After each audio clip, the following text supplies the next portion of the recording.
as we look at Diamond DeShields and Caitlin Clark. People say that Diamond DeShields and Caitlin Clark are killing them because of their experience, but you have a 25-year-old playing against a 20-year-old, so you should be killing them because you've been doing it for a lot longer than they have. Calque right now, which probably takes about 40 shots per game. This season, Sheryl Swoopes has been causing a lot of controversy in the WNBA, especially with her criticism of rising superstar Caitlin Clark. Swoopes has always been jealous, but her most recent behavior has escalated the situation to a whole new level. The network that has been closely monitoring Caitlin Clark's ascent, ESPN, has frequently emphasized her influence on the WNBA, which makes Swoopes' critique all the more shocking. A recent aggressive play against Caitlin Clark by Diamond DeShields made headlines in the WNBA and sparked heated discussion among WNBA fans. During a crucial Indiana Fever game, this DeShields intercepts Clark at half court in a play that is obviously motivated by frustration rather than just a foul. This incident had immediate repercussions, with WNBA commentators and fans denouncing it as a dirty play on Caitlin Clark. It wasn't acceptable. It was a play G foul, which sparked a flurry of controversy in the wake of Diamond. DeShields' actions weren't limited to criticism. They also faced a flurry of backlash, including racist threats. After Caitlin Clark FFLH foul, which brought attention to persistent problems within the WNBA community, Sheryl Swoopes stood out as a vocal supporter of the Shields, continuing her narrative against Caitlin Clark Swoopes via a tweet. When asked by WNBA fans who were eager to hear her commentary, Swoopes didn't hold back, responding with the now famous phrase, "Not today, Satan, but let's be honest, supporting WNBA players who engage in potentially dangerous, career-threatening actions isn't a good look for a WNBA legend like Swoopes." Smith, a well-known sports analyst who usually appears on ESPN, has always stood up for Caitlin Clark, and this time was no exception.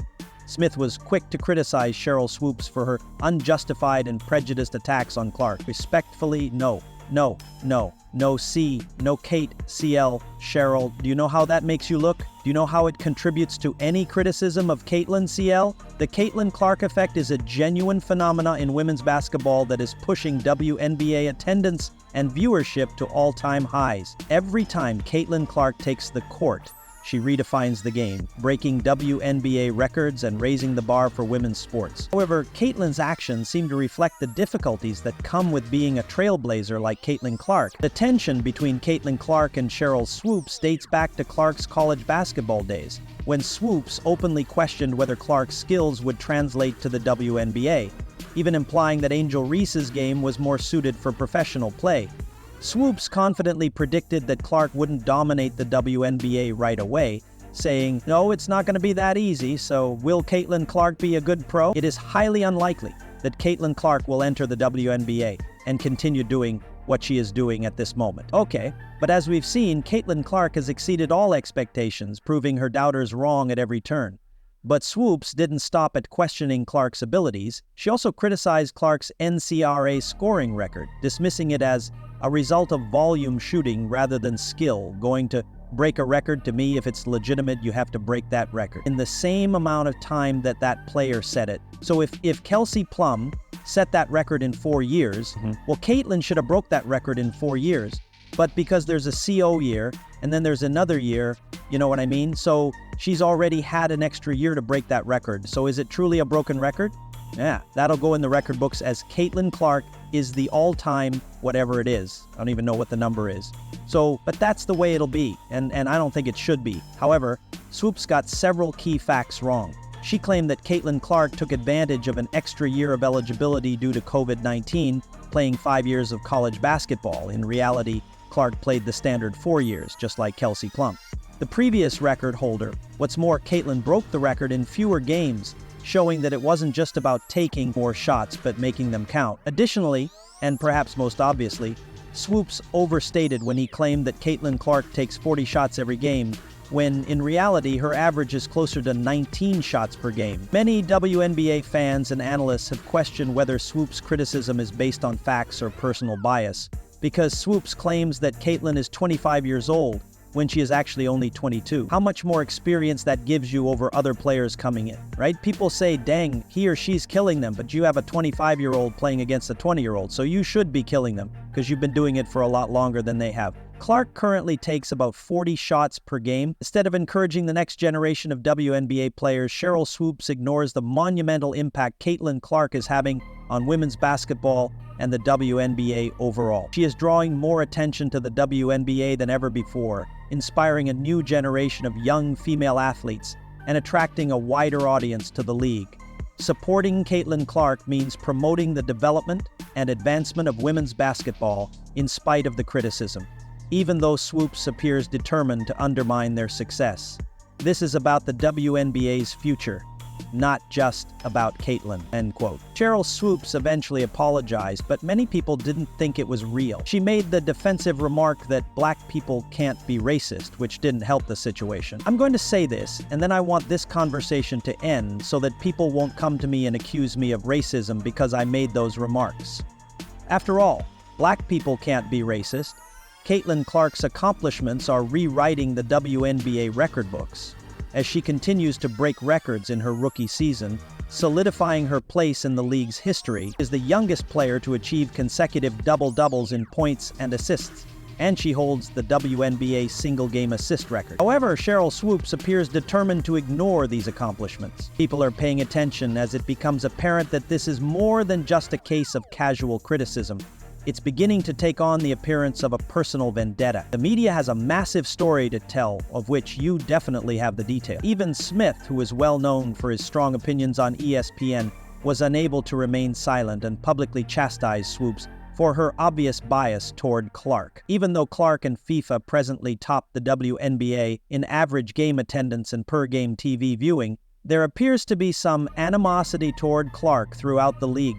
Beginning with WNBA legend, the statistics show that Sheryl Swoopes herself, with the Indiana Fever having the highest average game attendance and TV viewership in the WNBA, Caitlin Clark is leading the team to unprecedented heights. However, Sheryl Swoopes continues to give Caitlin the credit she deserves, praising other Fever players like Lexi Hall, Kelsey Mitchell, and Aaliyah Boston, while conspicuously excluding Caitlin Clark from discussions about this Indiana team. I'd like to give a shout out to Lexi Hall because I adore her and watch her in AU. In their game against Seattle, Lexi Hall shot the leather off the ball and was unable to miss Kelsey Mitchell, who is completely broken and shooting the basketball with a near triple-double. It's getting harder for WNBA fans to ignore this omission, especially as Caitlin continues to break records and propel the Indiana Fever to success. End of Section 2. The Swoopes' refusal to recognize Clark's contributions is not only petty, but it also harms her reputation as a WNBA legend. The criticism doesn't stop there, as Swoopes even went so far as to suggest that Caitlin's success is because she has better teammates at the Fever than Angel Reese's situation at the Chicago Sky, where she and Angel Reese are in a close race for WNBA Rookie of the Year. And his dismissal of Clark's talent is almost comical. What will happen next in this drama? Will the league and its legends like Sheryl Swoopes finally give Caitlin Clark the recognition she deserves? Or will jealousy continue to cast a shadow over her accomplishments? One thing is for sure though, this narrative is far from over. In my opinion, Angel would win Rookie of the Year if it were chosen today. If I had to ask anyone who believes Caitlin Clark is not the Rookie of the Year, I would ask them, who would you want to start your franchise with? Angel Reese is a fantastic player, but she is nothing like what and who Caitlin Clark is. The shocking revelation that Angel Reese was ranked higher than Caitlin Clark in ESPN's WNBA rookie rankings was followed by an absolutely amazing on-court reaction from Clark. We're delving deeply into the WNBA Rookie of the Year discussion, examining Caitlin Clark's statistics and dissecting the game that may have definitively ended the WNBA rookie competition. Let's get down to business, WNBA fans. If you've been watching WNBA games this season, you're probably as perplexed as we are by the new WNBA 24 Rookie Power Rankings that ESPN just released. Chicago Sky Angel Reese is ranked first, followed by Indiana Fever's Caitlin Clark at number 2. ESPN's argument, which highlights Reese's rebounds and double-doubles, mainly relies on advanced WNBA analytics. Reese has excellent WNBA statistics with 22 double-doubles and a 15-game streak. The best part is that several of those rebounds were on missed layups. She also grabbed another 18 rebounds, remembering that she's previously grabbed 20 rebounds in a row. Another opportunity with the T, Reese. Reese will return it. Reese barely makes 29% of her close-range attempts from within 5 feet, which is the worst shooting rate in the NBA. Let's talk about Kit now. This rookie wonder, Clark, is a real WNBA phenomenon.